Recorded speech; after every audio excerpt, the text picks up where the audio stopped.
So here we are. We've reached our final exponent law, which is quotient of powers. This is our fifth law, and throughout this presentation, you'll see all the other laws come into play at some point. So let's go look and see if we can figure out what this one is. And some of you might have already been hinting at it. But here's what I do. We need to commit to our memory that a fraction bar means division. So we're looking at x to the 7th and x to the 3rd. Those two are being divided. When we divide something, we break them into equal groups. So what I did was I expanded each product. I wrote out 7x's and 3x's on the bottom. I then, if you look, I crossed one out for each one. What that left me was 4x's on top. So I have 4 factors of x, which is x to the 4th. So let's go see how we would do this. I'd write out all my b's. Since it's b to the 5th, I have 5 b's on top and 8 b's on the bottom. When I start crossing out, I must have a match, okay? You have to have 1 on top, 1 on bottom. 1 on top, 1 on the bottom. Top, bottom, top, bottom. Now this one's a little different than the first example because what's left over is on the bottom in your denominator. When that happens, we have to write something in the numerator and we write a 1. Okay? We're still looking at how many factors are left. So we're looking at how many b's there are. And in this example, there are 3. So that means I have 1 over b cubed. Now, when it comes into numbers and variables, I like to separate it. I'm going to put my numbers with my numbers and my variables with my variables. You might have more than one variable. We still do the same thing. We still cross out. We have to have 1 on top, 1 on the bottom in order to cross it out. Okay? Now there's nothing left to cross out because I've used all the ones on the top.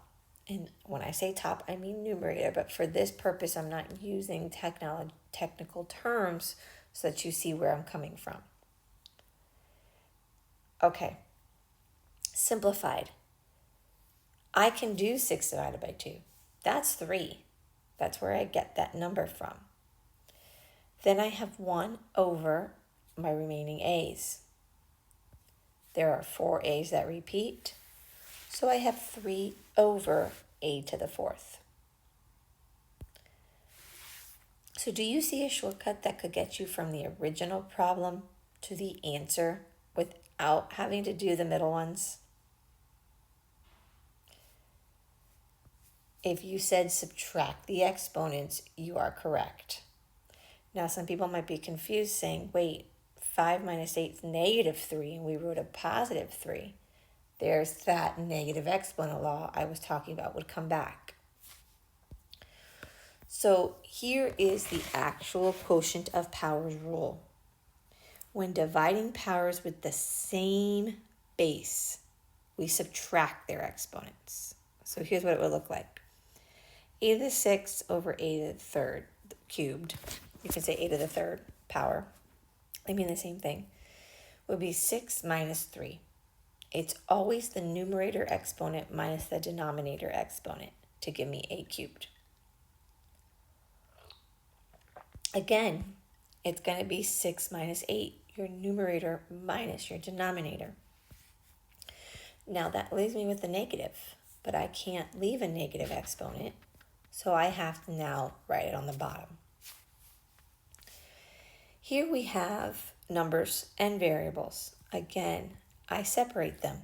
I write a fraction with my numbers, and then I write a fraction with my variables, and I treat each one separate.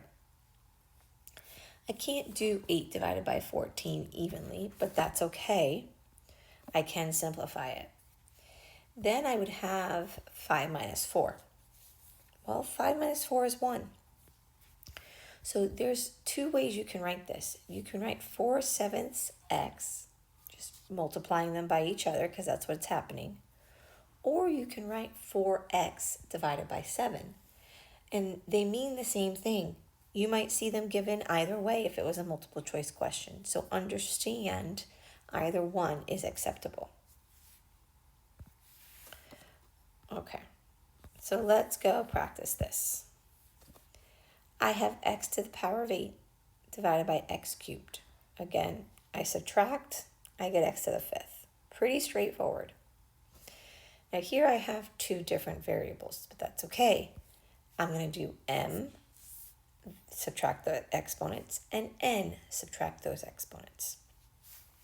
Now go back to your integer rules. 2 minus 5 is negative 3. Don't just put 3, because if you did, you wouldn't end up with that answer. When you have a negative exponent in the work, we have to then go make it positive before we are officially done. Now it's your turn. I want you to try these on your own. Pause now. I'll remove these words so that you can see the problems and try these on your own. Okay, let's see how you did. So these three are very similar to the ones we've already done. So let's go through these quickly. I'd subtract 5 minus 4 just to get 1. Remember, I personally am not going to write 1s as my exponent because you don't do that. If you need to still do that for your sake, you can. Here I'm going to do 3 minus 9. It's always the numerator minus the denominator. That gives me negative 6. But since my instructions said to simplify, there's still more I can do so that it's 1 divided by d to the 6.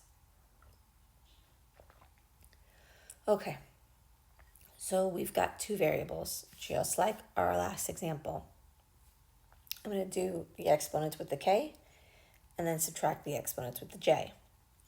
So that I should get k to the 5th, j to the negative 3rd. Oops. Okay, but I can't leave that negative 3 there, so I bring it to the denominator. It is now positive. Are we getting the hang of it? Good. So don't let this mess with your brain. Pause. Take each variable on their own.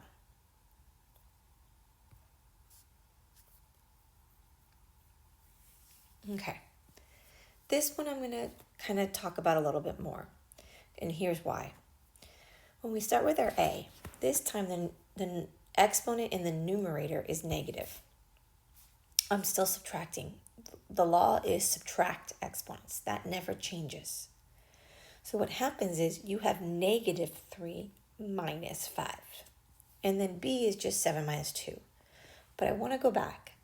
Think of your integer laws. I will put in the description links to integer videos should you need it. But here I have negative 3 minus 5. That becomes a negative 8. I can't leave my exponent as a negative, so I'd bring my a as well as its exponent to the denominator. My b stays because its exponent's positive. 7 minus 2 is 5. So a lot of people might be freaking out when they see this. Break it down. You're going to do 4 minus 4. Then here's a little different now. It's still subtraction, but the denominator exponent's negative. So you're doing negative 1 minus negative 5. Now, again, integer rules. A negative minus a negative really turns this into addition. So you'd have 4 minus 4 is 0. Negative 1 plus 5 is 4. And 8 minus 1 is 7. Now, the instruction said to simplify. So you have not simplified. You have x to the 0 power. Anything to the 0 power is 1. So 1 times anything is that thing. So that's why when you have something to the 0 power, and there's something else there, it's just that other thing. Okay? So again, that rule's not going to change. We're just building upon it. We raised a product to a power. Now we're raising a quotient to a power. Still the same rules. I'm going to distribute that exponent to everything inside. And remember, that 5 technically has a 1 on it.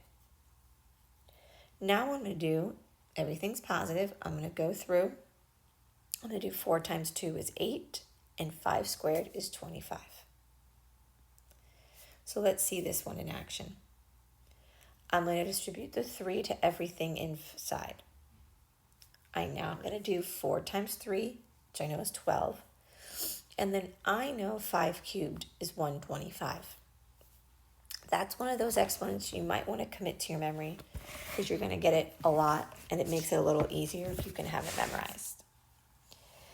Now at this point, there's nothing else I can simplify number-wise or variable-wise, so I am done. And sometimes they will be this straightforward, other times they'll be another step. So this one's almost identical, except I have now my number in my numerator. I still give the exponent of 2 to everything. So 4 squared is 16, and 2 times 3 is 6. I can't simplify anything. There's nothing there that has the same base. Okay?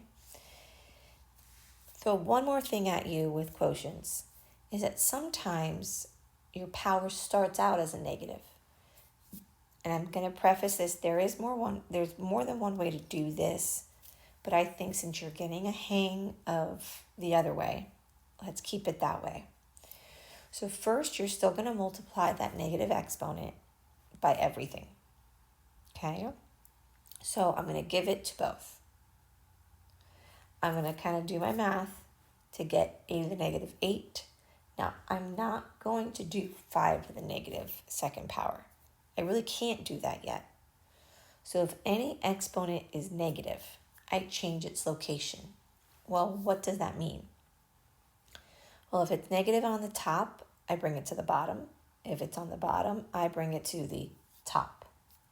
Now I can do 5 squared, and that gives me 25. Okay? So let's see this one. I'm going to distribute this negative 3 to everything inside. So I have 2 to the negative third power. 6 times 8 is 18, but a positive and a negative give me a negative. And then I have y to the negative 12th, because 4 times 3 is 12. If I look, all of these are negative, meaning I need to make them positive.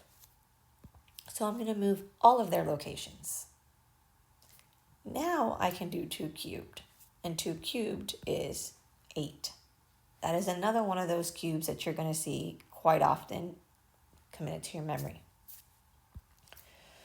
So now it's your turn. Pause the video and try this one on your own.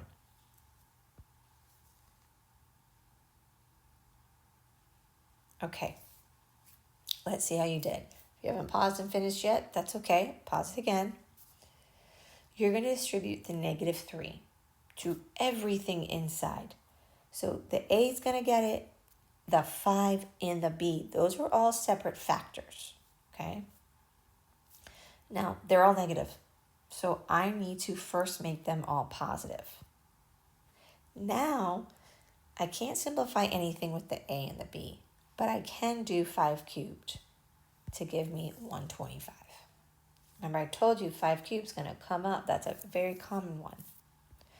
So if you haven't already, make sure you subscribe, because as new videos are being done, they get posted, you'll get notified.